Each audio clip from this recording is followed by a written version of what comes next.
Bon, le sujet de la vidéo va beaucoup diviser, j'en suis conscient, et moi-même, ça me fait bizarre d'arriver à ce genre d'interrogation, à ce genre d'argumentation pour un joueur que j'aime beaucoup, Neymar Junior. Salut à toutes et à tous, et bienvenue sur cette chaîne Canal Supporter, chaîne 100% PSG.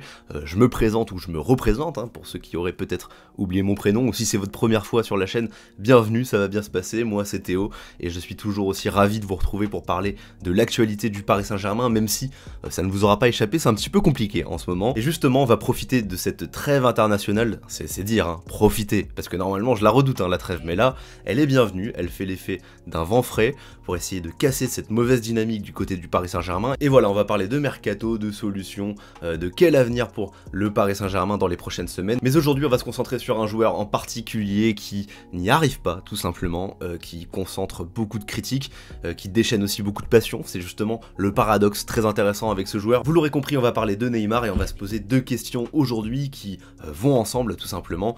Petit 1, est-ce que le Paris Saint-Germain doit se débarrasser de Neymar?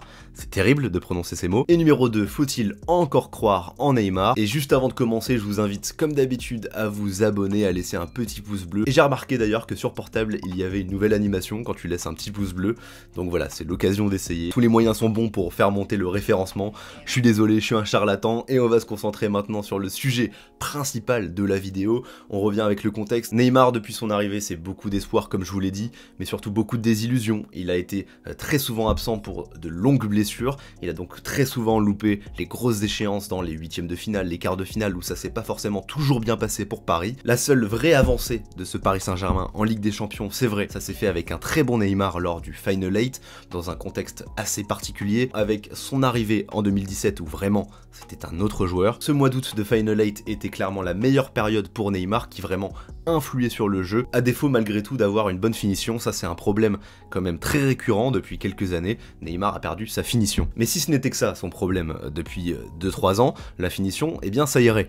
Parce que derrière Neymar c'était un joueur virevoltant, qui faisait des différences à tout moment, il était facile dans le top 5, top 3 des joueurs les plus techniques du monde tout simplement, capable vraiment de passer n'importe quel joueur en 1 contre 1, et quand tu fais le contraste avec le joueur qu'il est devenu en 2022, c'est-à-dire un joueur qui se blesse toujours régulièrement, mais qui, derrière, quand il revient, n'a plus la même capacité qu'avant. Certes, il a pris un petit peu d'âge, il a 30 ans, son physique n'est pas le même, mais regardez, à 30 ans, maintenant, de nos jours, regardez en parallèle d'autres joueurs de son âge, qui sont vraiment professionnels et qui mettent le sportif au premier plan, ce ne sont pas les mêmes joueurs que Neymar. Imaginez Mbappé à 30 ans, ça ne sera pas la même charrette. Non, je suis désolé d'en arriver là, mais pour moi, Neymar est devenu la caricature de lui-même, c'est-à-dire la caricature d'une star qui avait tout pour lui, qui avait tout pour réussir, un talent monstrueux bien plus élevé que la moyenne, il avait tout pour réussir pour être un multiple ballon d'or, sauf que 5 ans plus tard, tu as un joueur qui traîne son spleen, qui a compris qu'il ne sera pas ballon d'or, qui est dans l'ombre d'Mbappé, qui normalement avait été recruté pour épauler Neymar. Et finalement, c'est Mbappé la star de cette équipe,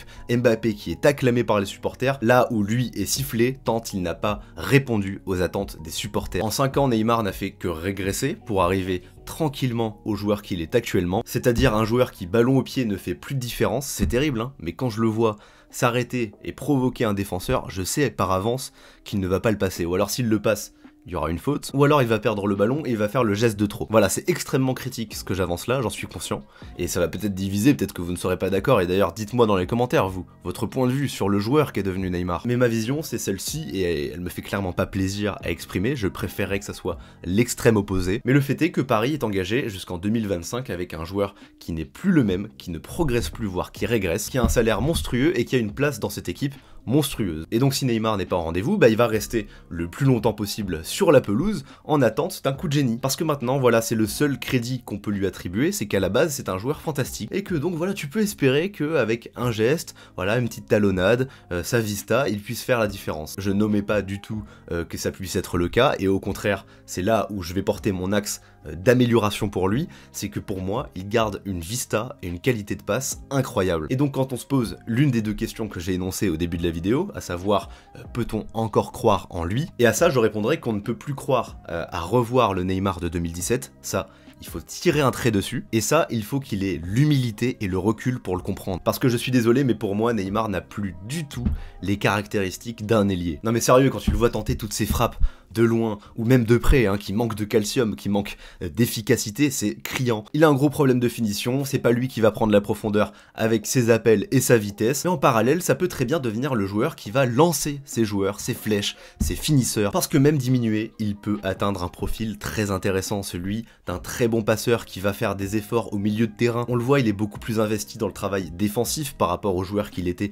il y a quelques années. Alors ça, c'est une belle amélioration, mais il faut du coup l'allier avec un profil cohérent. Et pour moi, si on doit toujours miser sur Neymar en tant que titulaire dans cette équipe, ça doit être dans ce cadre-là. Pour moi, Neymar doit se réinventer au poste de numéro 8, c'est la seule option que je vois pour qu'il soit toujours intéressant dans ce collectif. Parce que je vous le dis clairement, pour répondre à la question « faut-il se débarrasser de lui ?», moi, si c'est pour avoir le même joueur jusqu'en 2025, toujours placé en tant que ailier, alors que même un Sarabia qu'on a envoyé au Sporting ferait le même taf, voire mieux que lui à ce poste-là, pour moi c'est pas possible. Tu peux pas lui donner toute cette importance, ce salaire, un statut de titulaire indiscutable juste parce qu'il est capable de coups d'éclat. C'est des paris trop incertains là où on veut une vraie révolution cet été dans les choix de la stratégie sportive. Alors voilà, pour moi Paris doit se débarrasser, en effet, de ce joueur dans l'état actuel des choses. Cette espèce de joueur bloqué dans le passé qui n'arrive pas à avancer, ça je n'en veux pas. S'il arrive au contraire à mettre sa qualité technique au service de son jeu de passe, de sa vista qui reste incroyable, s'il arrive à faire ce travail, là je pourrais y croire, là ça sera vraiment intéressant. Après, est-ce que j'y crois à cette remise en question et à cette perspective que je vous décris?